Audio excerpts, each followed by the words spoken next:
एक अंधेरी गुफा में एक तांत्रिक आत्मा को वश में करने की कोशिश में लगा था। सामने अग्निकुंड में आहुति दिए जा रहा था। तांत्रिक जोर जोर से मंत्रों का उच्चारण कर रहा था। बाहर का मौसम बहुत खराब था। आंधी तूफान जैसे सब कुछ तबाह करने के लिए अपना जोर दिखा रहे थे। इधर तांत्रिक अग्निकुंड के चारों ओर जल्दी जल्दी लकड़ी के ढेर लगा देता है, जिससे बाहर की आंधी अग्निकुंड को बुझा न दे। फिर वह अपनी जगह आकर बैठ जाता है। उसे यह सब करते लगभग 3 घंटे बीत जाते हैं। अब उसे केवल आखिरी की 21 आहुतियां डालनी थीं। बहुत संभल कर मंत्र बोलता और सही समय पर आहुति देता। तभी उसे गुफा के दरवाजे पर सफेद साड़ी पहले लंबे बालों के साथ एक औरत दिखाई देती है। उसका चेहरा इतना भयानक था कि एक बार तांत्रिक भी डर गया। हर आहुति के साथ वह तड़प उठती थी। धीरे धीरे जैसे वह तांत्रिक के वश में जा रही थी, वह उसके सामने आकर बैठ जाती है। चुड़ैल, मुझे जाने दे। क्या चाहता है मुझसे? तांत्रिक बिना कुछ बोले आहुति देता रहता है। उसे अपनी आखिरी आहुति का इंतजार था। वह ध्यान भटकाना नहीं चाहता था। इधर चुड़ैल अपने उग्र रूप में आने लगती है, जैसे आहुति की मार उसे पड़ रही थी। 21वीं आहुति के साथ ही तांत्रिक उठकर खड़ा हो जाता है। चुड़ैल का गुस्सा भी कम हो जाता है। तांत्रिक, अब तू मेरे वश में है। जा, आज के बाद तुझे जब भी याद करूं आ जाना मेरी शक्ति बनकर। चुड़ैल बिना कुछ बोले गुफा से बाहर निकल जाती है। तांत्रिक, आज के लिए इतना काफी है। अब यह मेरे वश में है। अब मुझे अपना अगला कदम उठाना चाहिए। इधर इस सबसे बेखबर यहां से सैकड़ों किलोमीटर दूर गुजरात में सेठ भंवर लाल जी के घर कई वर्षों के बाद पोता हुआ। ये खबर सुनते ही घर में खुशी के ढोल बजने लगे। पूरे मोहल्ले में मिठाई बांटी गई।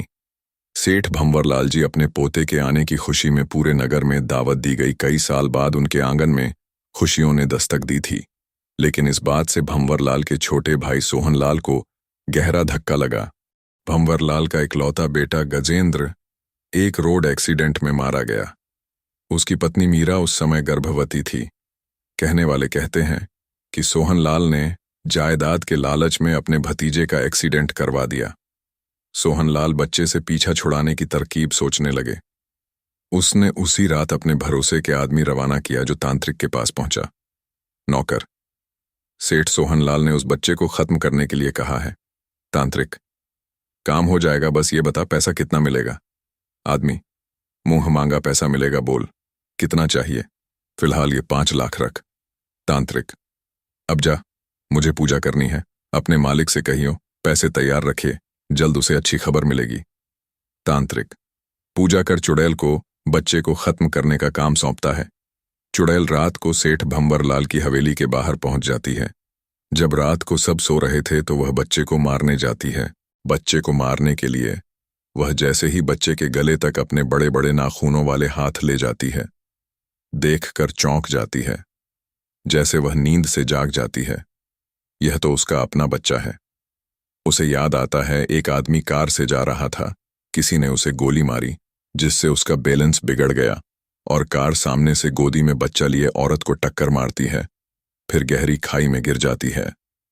गाड़ी में भंवरलाल का बेटा गजेंद्र था। चुड़ैल, यह तो मेरा बेटा है, इसे जन्म मिल गया। मैं भटक रही हूं अपनी उम्र पूरी करने के लिए। मैं इसे कोई नुकसान नहीं पहुंचने दूंगी। आज से मैं अपने बेटे की रक्षा करूंगी। अगले पल वह तांत्रिक के सामने होती है।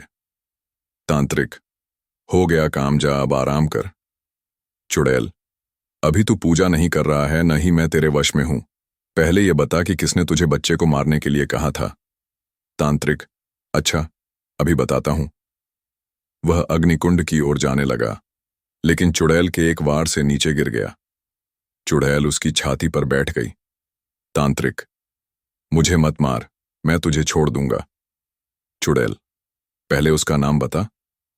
तांत्रिक, उसके चाचा सोहनलाल ने। चुड़ैल, उस बच्चे को किसी ने छुआ भी तो मैं उसे जिंदा नहीं छोड़ूंगी। यह कहकर चुड़ैल तांत्रिक के गले में अपने नाखून घुसाकर उसे मार देती है। सुबह सभी को सोहनलाल की लाश घर की छत पर मिलती है। उसके मुंह से खून बह रहा था, जैसे किसी ने छाती पर चोट की हो। चुड़ैल अपन अपने बच्चे के आसपास रहने लगी, जिससे उसे कोई नुकसान न पहुंचा सके। एक दिन भंवरलाल जी ने पंडित जी को घर बुलाया। भंवरलाल जी, पंडित जी कोई अच्छा सा मुहूर्त निकालिए बच्चे के नामकरण का। पंडित जी, रुको यजमान, इस घर पर तो चुड़ैल का साइयां है। पंडित जी ध्यान लगाकर सारी बात समझ जाते हैं। वो सारी बात भंवरलाल जी को बताते हैं। भंवरलाल जी, पंडित जी इस सब से पीछा छुड़वाइए। पंडित जी, कल अमावस्या की रात है, मेरे घर आना, वहीं पूजा करेंगे, लेकिन अकेले आना। अगले दिन पंडित जी पूजा कर चुड़ैल को वहां आने के लिए विवश कर देते हैं। चुड़ैल, मुझे छोड़ दे पंडित, उस तांत्रिक को भी मैंने मार दिया। पंडित, मैं भगवान का भक्त हूं, उनकी मर्जी के आगे सारी शक्तियां नाकाम हो जाती हैं, तू यहां से चली जा। चुड़ैल, नहीं, मैं अपने बच्चे को बचाने आई हूं। पंडित, जिससे उसे खतरा था वो मर गया, तू जा, मैं तेरी मुक्ति के लिए यज्ञ करता हूं। पंडित जी के यज्ञ से चुड़ैल को मुक्ति मिल जाती है, उसका बच्चा ठीक से पलने लगता है। भंवरलाल जी के घर में खुशियां वापस आ जाती हैं। नोट: यह एक काल्पनिक कहानी है।